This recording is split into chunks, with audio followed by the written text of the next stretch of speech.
Good morning students, class 12।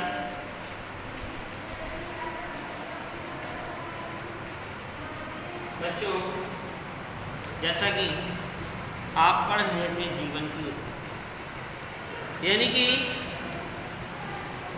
Origin of life, जीवन की उत्पत्ति कैसे हुई। तो पिछली क्लास में हमने यही आपको बताया था कि जीवन की उत्पत्ति सभी ने अपने अपने वाद दिए थे। एक विशिष्ट सृष्टिवाद था और दूसरा था ब्रह्मांडवाद। तो जो ब्रह्मांडवाद था उसे माना नहीं गया है, यानी कि उसे अमान्य कर दिया गया है। और जो विशिष्ट सृष्टिवाद था ये कुछ हद तक सही माना गया है, क्योंकि इसका कोई अभी तक क्या है प्रमाण नहीं दे पाया, इसलिए इसे मान लिया गया है। तथा ब्रह्मांडवाद को नहीं माना गया है क्योंकि ये पूर्ण रूप से सही नहीं था, इसलिए इसे अमान्य घोषित कर दिया गया।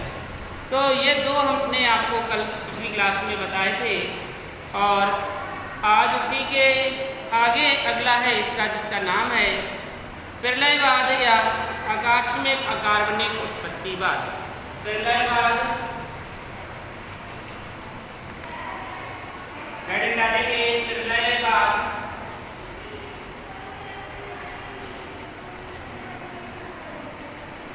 एवं आकस्मिक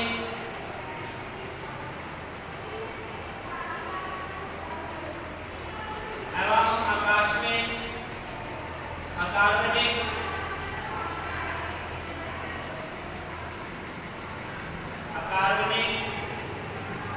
उत्पत्तिवाद।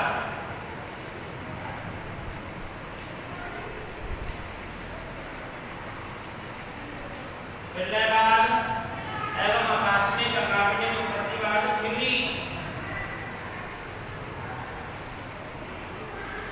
theory of catastrophism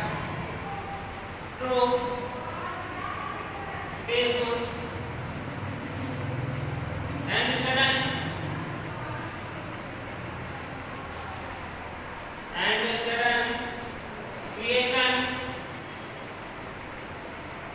sudden creation from inorganic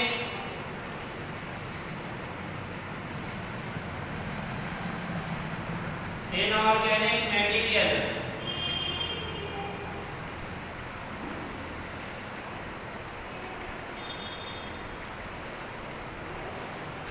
तो देखिए, यानी कि जो प्रलयवाद एवं आकस्मिक अकार्बनिक उत्पत्तिवाद है उसके अंतर्गत क्या क्या आता है तथा ये सिद्धांत किसने दिया।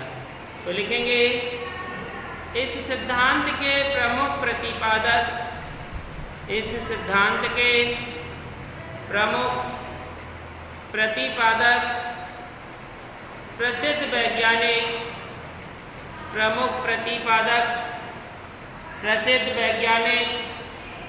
क्यूवियर थे।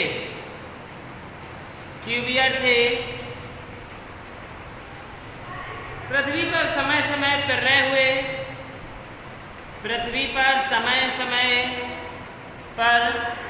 प्रलय हुए, प्रलय का मतलब होता है कि जैसे धरती उलट जाए, पलट जाए और फिर नए प्रकार से हो, तो समय समय पर प्रलय हुए। इसीलिए इसे क्या कहा गया था? प्रलयवाद। इसीलिए इसे प्रलयवाद कहा गया। कहीं इसमें देखिए, जब प्रलय आती थी तो कहीं पर्वत धंस जाते थे, कहीं गड्ढे बन जाते थे, तो लिखेंगे इसीलिए इसे प्रलयवाद कहा गया। प्रलय के कारण कहीं पर्वत धंस गए तो कहीं विशाल गड्ढे बन गए।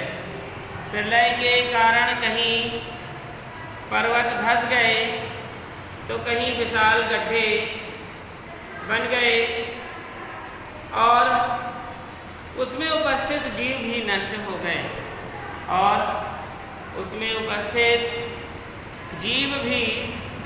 नष्ट हो गए। फिर पृथ्वी पर पुनः नए जीवों का निर्माण हुआ। फिर पृथ्वी पर पुनः नए जीवों का निर्माण हुआ। अब अगली लाइन से लिखेंगे, हेकल ने प्रलयवाद के सिद्धांत को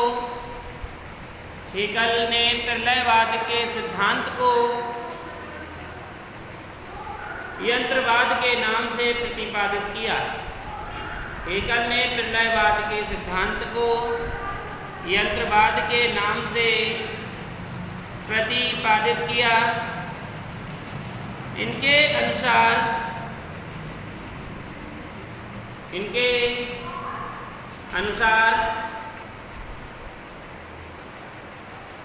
किसी पदार्थ के घोल में अचानक रवे बन जाते हैं। किसी पदार्थ के घोल में अचानक रवे बन जाते हैं। उसी प्रकार पृथ्वी पर भी अनुकूल वातावरणीय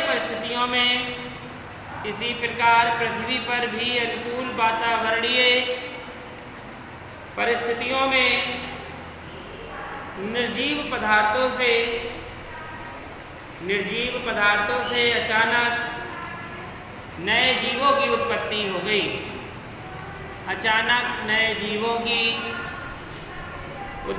हो गई। तो ये कोई जो सिद्धांत था इसे माना नहीं गया, क्योंकि इससे सिद्धांत से कुछ सिद्ध नहीं हुआ। कि इन्होंने बताया कि जैसे हम कोई घोल बना के रखते घर पर में इस तरीके का कोई घोल बना रखा है, कुछ समय के बाद उसमें छोटे पदार्थ में और उसमें दाने से बन जाए और इसी प्रकार से पृथ्वी का निर्माण हो गया। तो ये क्या है? ये गलत है। तो इस प्रकार से बताया गया कि इस प्रकार से नहीं, प्रायोगिक तौर पर इस प्रकार से प्रस्तुत नहीं किया गया। इसीलिए इस सिद्धांत को अमान्य घोषित कर दिया गया कि जो इन्होंने बताया कि प्रलयवाद का सिद्धांत इस प्रकार से हो, तो इस प्रकार से सिद्धांत नहीं। देखिए, जो आपका अगला आ रहा है ये थोड़ा सा इम्पॉर्टेंट है और अच्छा भी है, जिससे आपको कुछ इसमें समझ में भी आएगा। तो ये जो सिद्धांत है इसका नाम है, ये चौथा सिद्धांत था, ये आपका तीसरा सिद्धांत था, ये है स्वतः उत्पत्तिवाद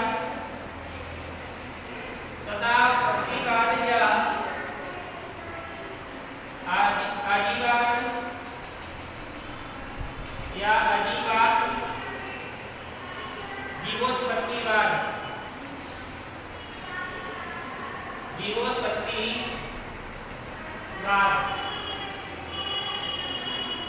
स्वतःउत्पत्ति या आजीवाद, जीवोत्पत्तिवाद। देखिए, इसे कहते हैं theory of spontaneous generation of abiogenesis. तो देखिए, ये जो मत है ये सबसे पुराना मत है, यानी कि इन्होंने जीवन की उत्पत्ति का सारांश इसमें बताया है। तो लिखेंगे, यह जीवन की उत्पत्ति के बारे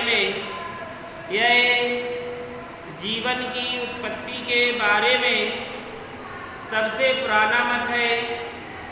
यह जीवन की उत्पत्ति के बारे में सबसे पुराना मत है।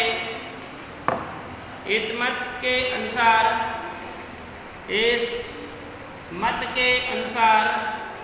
जीवन की उत्पत्ति निर्जीव पदार्थों जैसे अपघटित तथा सड़े हुए पदार्थ,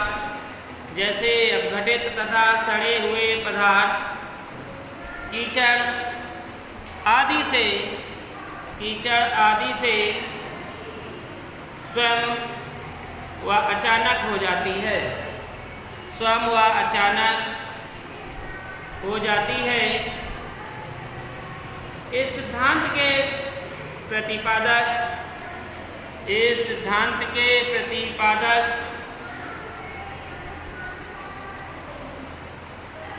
प्लेटो तथा अरस्तु थे। इनके अनुसार तालाब के कीचड़ से सर्प, मेढक व कछुए स्वतः अपने आप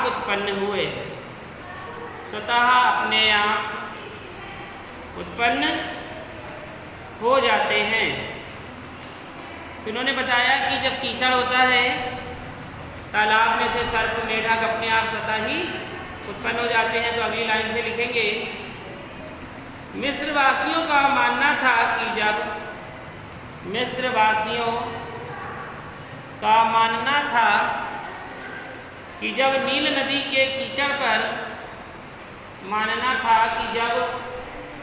नील नदी के कीचड़ पर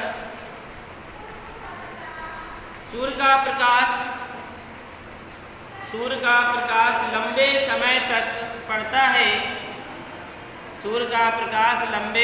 तक पड़ता है, तो कीचड़ में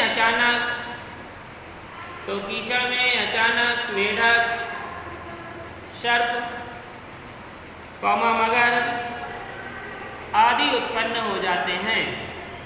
तो कीचड़ में अचानक मेढक, सर्प, मगर आदि उत्पन्न हो जाते हैं। स्वतः उत्पत्तिवाद का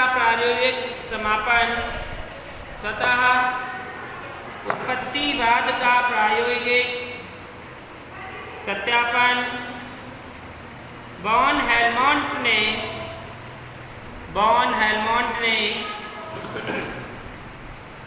1642 में किया था। 1642 में किया था। तो देखिए इन्होंने अपना ये प्रयोग बताया। इसके अनुसार इन्होंने अपना एक और प्रयोग बताया, उसे भी सुनेंगे। लिखेंगे, इनके अनुसार जब मनुष्य के पसीने से भीगी हुई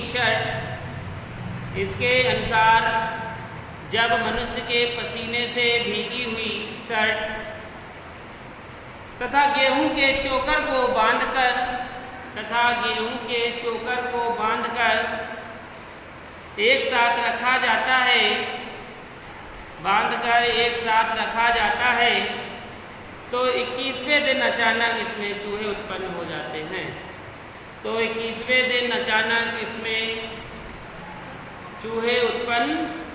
हो जाते हैं। फिर अगली लाइन से लिखेंगे, अरस्तु ने कहा है कि जीव की उत्पत्ति, अगली लाइन से लिखना था, अरस्तु ने कहा है कि जीव की उत्पत्ति निर्जीव पदार्थों की सहायता से स्वतः होती है। निर्जीव पदार्थों की सहायता से स्वतः होती है। एक बार जीव की उत्पत्ति होने के पश्चात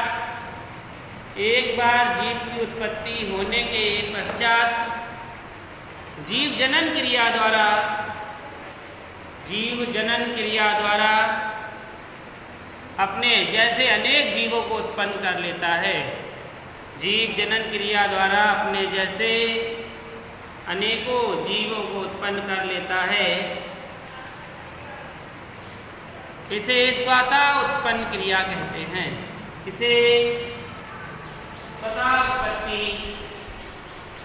कहते हैं। और वैज्ञानिक भी उत्पत्तिवाद का समर्थन करते हैं। वैज्ञानिक भी इस सिद्धांत का समर्थन करते हैं। तो ये था क्या? स्वतः उत्पत्तिवाद। तो इसमें आपने दोनों में समझा कि सबसे पहले जो प्रलयवाद बताया गया था वह क्या था, आकस्मिक था और अकार्बनिक उत्पत्तिवाद था। तो इस सिद्धांत के जो प्रमुख प्रतिपादक थे यूक्कर थे। इन्होंने बताया था, क्या बताया था कि प्रलय जब आई तो बहुत से पहाड़ गिरे, भूमि में बहुत बड़े बड़े गड्ढे हो गए, फिर उसमें एक क्या था, फिर बहुत से जीव नष्ट हो गए, फिर पृथ्वी का निर्माण हुआ, फिर जीवों की उत्पत्ति हुई और इसी प्रकार से निर्जीव पदार्थ से सजीव पदार्थों की उत्पत्ति हो गई। तो ये जो सिद्धांत था इसे अमान्य कर दिया गया वैज्ञानिकों के, इसका कोई प्रमाण नहीं मिलता।